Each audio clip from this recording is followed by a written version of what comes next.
Hey guys, welcome to a triple commentary. I've actually managed to acquire Future in the commentary with us, WCG qualifier and Xbox, wow, I'm tired, Xbox 360 aficionado, that's the word I'm looking for. 3 o'clock position we have Praetor as the green Terran. 6 o'clock position we have Incontrol as the red Zerg. Did I say Terran? Wow. I'm actually feeling ill today. I left work early. That's going to be my excuse. This is going to be on Medusa, buildable center of the map. Otherwise, the exact same as Medusa, and I just tried to put map reveal on and failed miserably. There we go. So as awesome as this commentary is starting off. Anyway, Incontrol, famous for, first of all, WCG qualifier several times, took it in 2007, went on to, I think it was hosted, wasn't it hosted at Korea that year? Don't remember.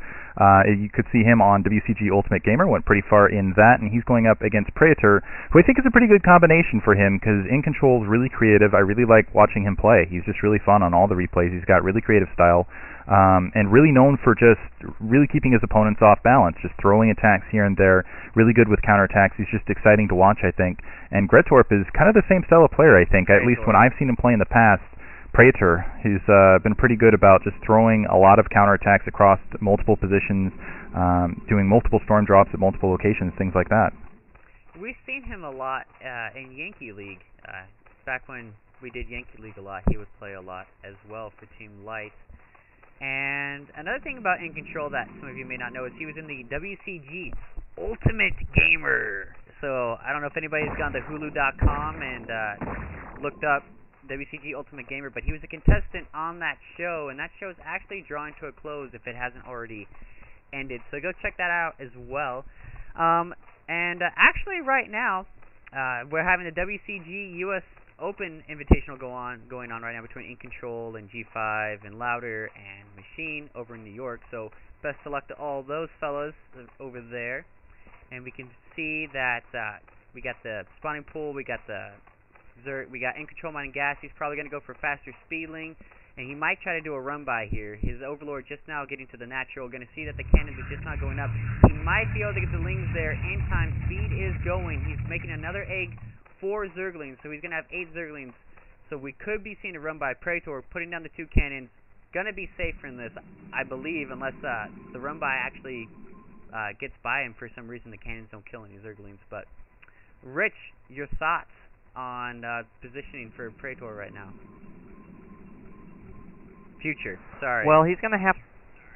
It's fine. He's going to have to watch out, and like Diggy said, Incontrol's a very creative player, so he's going to take advantage of the temple up there. He's probably going to try to knock it down, so Praetor's got to watch out, because Incontrol will probably be able to run in if Praetor's not watching that. And probably Praetor's just got to play really solid this game, and maybe be sure to scout Incontrol, because he is a very creative player, like Diggity said. What is some of the strategies that you like to do in Medusa, Future?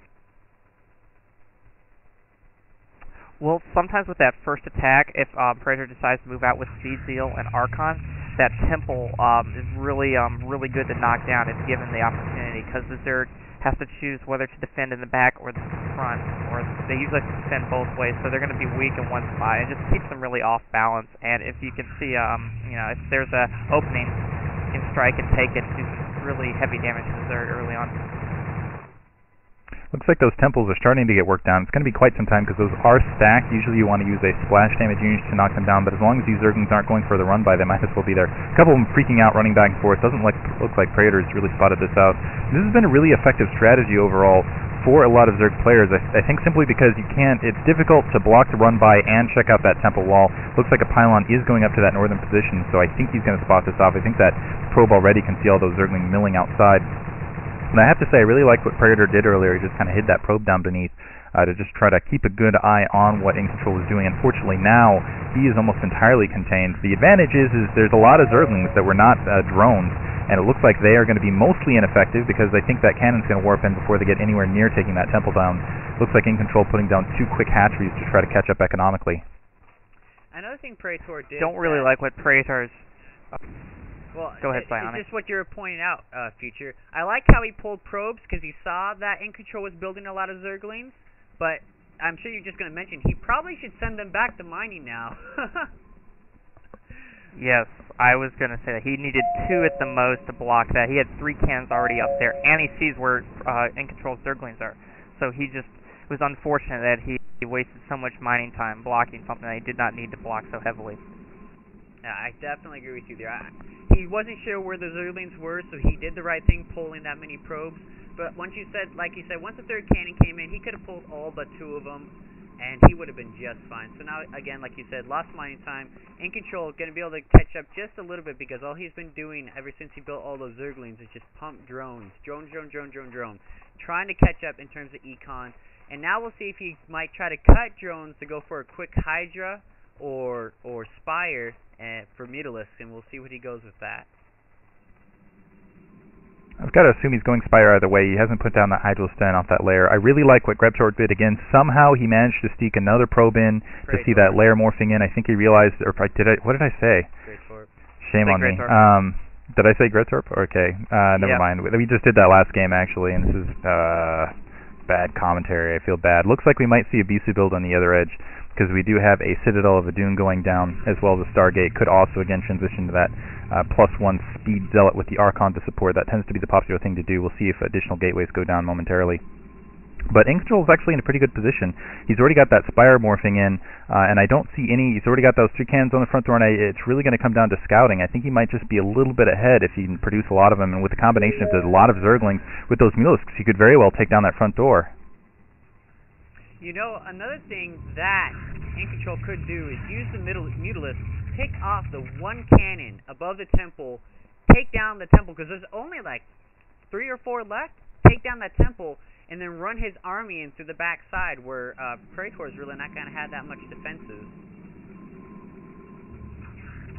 Have you ever had that happen to you, Future? Anything like that? Or do you usually leave that alone after a cannon goes up there? They'll usually try to knock it down like mid-game with some lurkers. So you have to redefend by your main, because you really don't want to put too many cannons up there, otherwise the mutas will get you. So it's good to have 1 cannon up there so you can prepare for the run by in there in your backs, so you can prepare for it to come to your main. So that cannon is really, it's a deterrent, yes, but it's more of a scout to see if Incontrol will commit to the temple breakdown. It looks like Incontrol really quickly trying to get out a couple Scourge to try to take down that initial Corsair Scout. Wasn't quite there in time, so now the Scourge actually moving out in the field instead of the Mutalisks. Still in a 3 hatchery build. It looks like he's upgrading the Lurkers, and I do believe, yeah, he's going to try to exploit that temple wall. Might be a little bit difficult with that. You can still distance off that cannon, but it'll still be able to spot those attacks coming in. But Corsair's wandering up, 1 getting taken out, a little bit careless there by Praetor. Let's see if that second one gets killed out. At the very least, he's seeing those Zerglings on the front door. He needs to keep those alive as long as possible, particularly against a player like Incontrol, because you need to keep an eye on him at all times. He can just pull anything on you. Now Templar Archives as well as a Forge.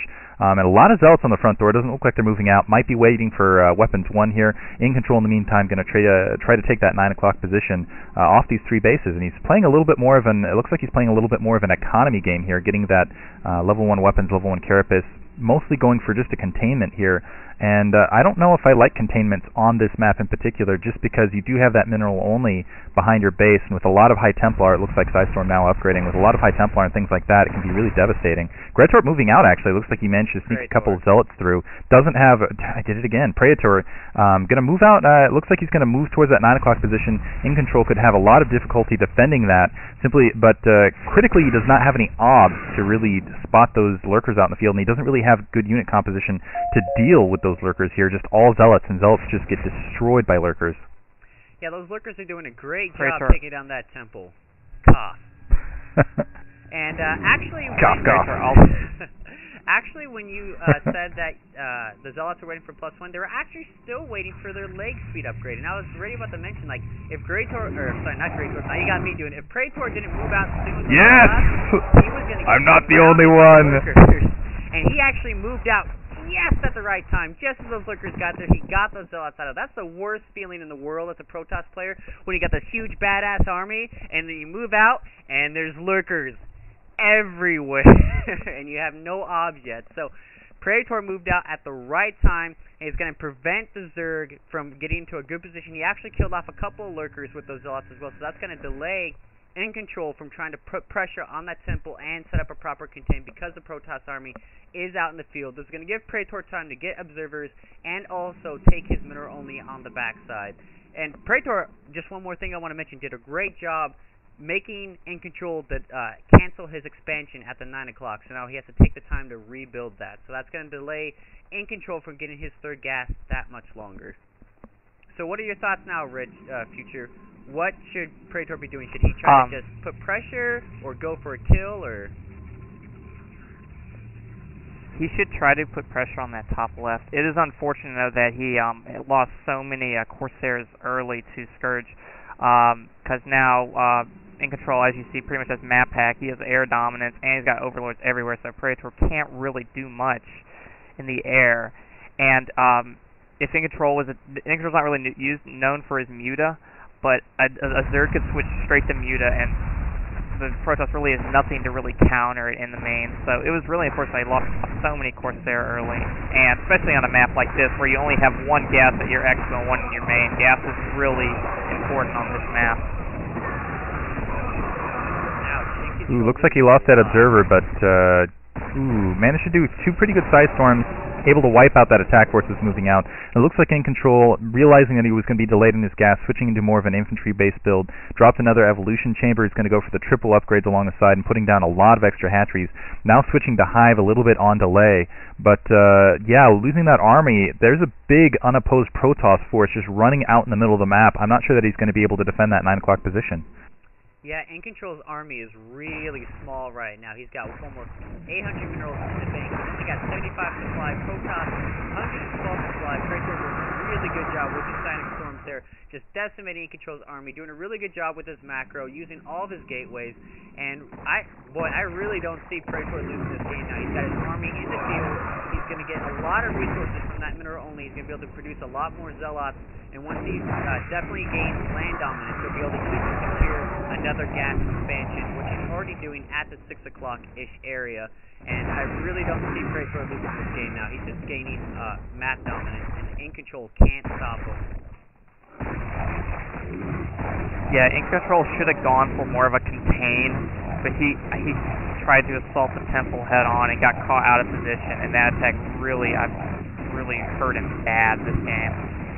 I feel like he got a little greedy there too. He lost that 9 o'clock expansion, didn't have that third gas for quite some time, plopped down a couple extra hatcheries, but he didn't really pump a ton of troops. He pumped kind of the minimum amount of troops to try to assault that temple wall and was hoping that would keep Praetor just kind of distracted in the meantime. Then switched to Hive Tech, which I'm not sure that he was just trying to do too much at once, just overextended himself a little bit there, I think. And then once Praetor, he was just building troops in the meantime, which is, I think, pretty much what Protoss do on this map. Once they've established that third, just didn't have enough troops kind of oppose this now out in the middle of the field. A lot of High Templar wandering around. He's still going to be able to cap that 5 o'clock expansion. Incontrol might be able to come back into this if he can just keep throwing troops, just split his army up. But right now it's completely contained on that secondary in a defensive posture. It looks like he's just hoping that gretorp, even doing that, would bite down and chase his army around the map. But unfortunately, it looks like Praetor is just going to barrel his way in and take out a lot of Zerglings being assaulted on the front door, going up against level 2 weapons. They don't have the level 2 Carapace yet to really make them all that effective against this. And yeah, just a big army bearing down. He's in a lot of trouble. Yeah, I really don't see. Yeah, go ahead. Yeah, Incontrol, I think he also, by going for all that tech, he also threw down 3 evolution chambers, trying to catch up in upgrades, because Praetor is ahead in upgrades right now, and that is huge in this match. There's the GG by Incontrol. So, well, guess we're going on the Blue Storm. He said it. Rough commentary, but we'll do better on this next one. I feel it's mostly my fault for doing the gretorp thing. We love you, Diggity. So disappointing. Like, Alright, anyway, moving on to game 2.